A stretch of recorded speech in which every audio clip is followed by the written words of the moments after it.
জীবনে এমন কিছু কাজ রয়েছে যা আমাদের কখনোই করা উচিত নয়, যেমন আশা করা। যদি আপনি আশা করেন আর আপনার আশা পূর্ণ না হয়, আপনি খুবই কষ্ট পাবেন। এবার আপনি যদি প্রতীক্ষা করেন, করতেই থাকেন, আর সেই ব্যক্তি যদি না আসে, তাহলেও খুব কষ্ট পাবেন। আর হলো তুলনা। আপনি যদি তুলনা করতে যান, তাহলে এটাই ভাববেন যে হয় আমি বা অন্য কোনো ব্যক্তি, এই দুজনের মধ্যে কোনো এক ব্যক্তি নিকৃষ্ট। আর এই ভাবনাটাই হলো অনুচিত।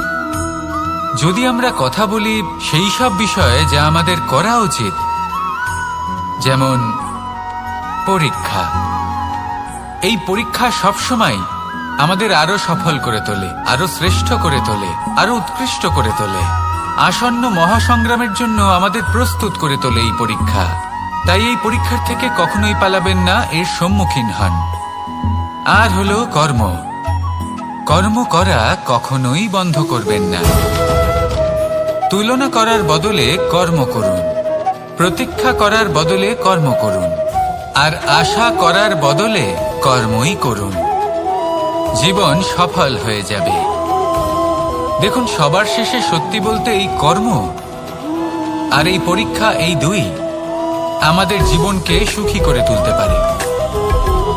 আসুন আর আমার সাথে ভালোবেসে বলুন, রাধা রাধা। মানুষ তার জীবনে শিক্ষা এবং প্রেম, এই দুই লাভ করে তার মাতা, পিতা এবং গুরুর কাছ থেকে।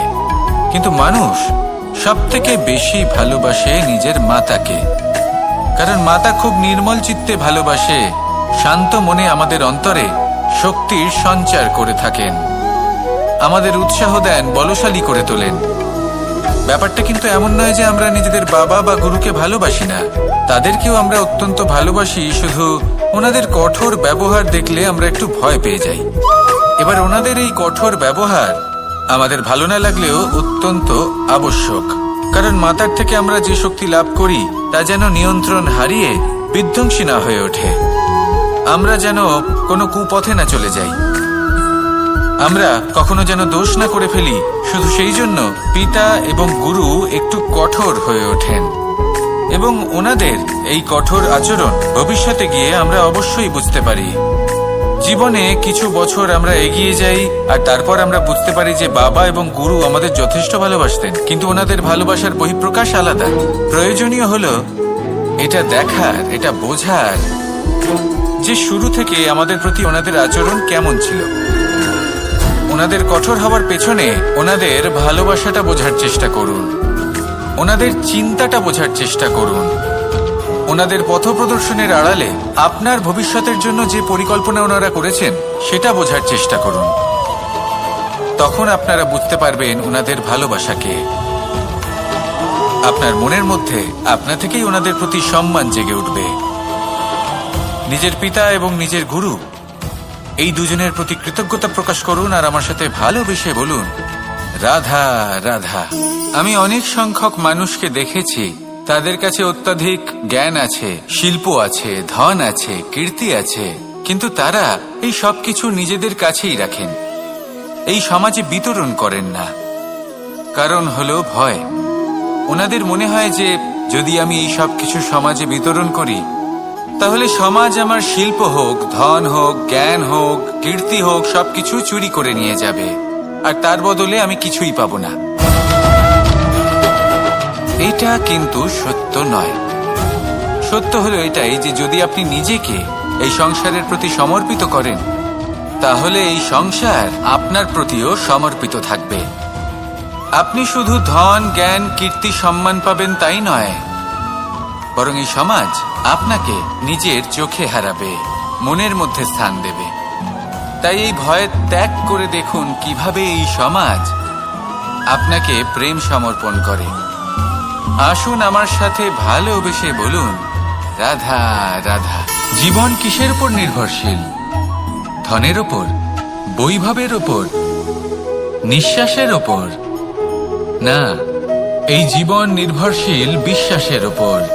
বিশ্বাস নিজের ওপর, বিশ্বাস আমাদের আপনজনের ওপর। কিন্তু যখন এই বিশ্বাস ভেঙে যায়, তখন মানুষের মনও ভেঙে যায়, আর তারপর সে অন্য কিছু করতেই পারে না। তখন কি করা যেতে পারে? তিনটে কাজ আছে যা আপনি করতে পারেন। প্রথম, ভালোবাসা। যাকে আপনি ভালোবাসেন, যারা আপনাকে ভালোবাসে, ভুল যারই হোক না কেন, তার কাছে ক্ষমা চাইতে কখনোই সংকোচ বোধ করবেন না। দ্বিতীয় হলো বিশ্বাস। যারা আপনাকে ভালোবাসেন, আপনাকে বিশ্বাস করেন, তাদের বিশ্বাস কখনো ভাঙবেন না। তৃতীয় হলো আশা। যারা আপনাকে ভালোবাসেন, আপনাকে বিশ্বাস করেন, তাদের আশা আপনার সাথে জড়িত। তাদের থেকে কখনো কিচ্ছু লুকোবেন না। এই তিনটে কাজ করুন আর এই জীবন সুপ্রসন্ন হয়ে বলবে, রাধা রাধা। মানুষের জীবনে দুই ধরনের আবেগ থাকে যা চিরকাল তার সাথে বসবাস করে। প্রথম, স্বপ্ন। দ্বিতীয়, অজুহাত। মানুষ হাজার হাজার স্বপ্ন দেখতে পারে।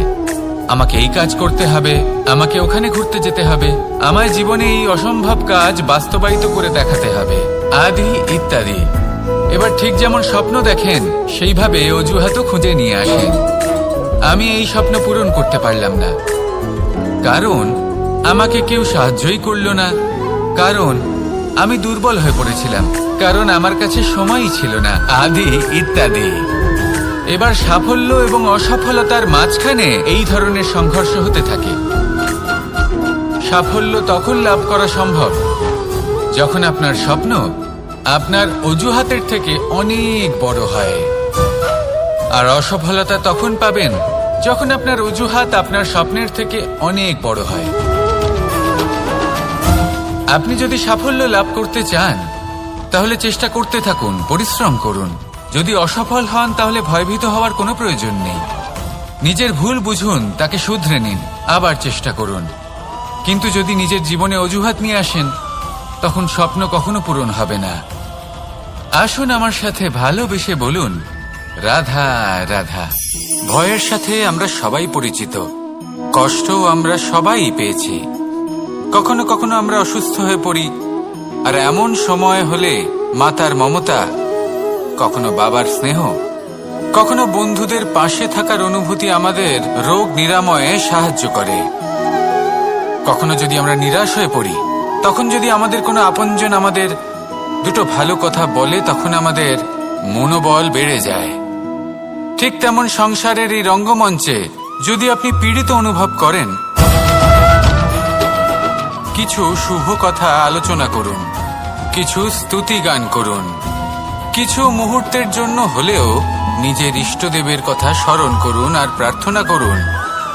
সাহস বাড়বে, শক্তিও বৃদ্ধি পাবে এবং সামনে এগিয়ে চলার পথও দেখতে পাবেন।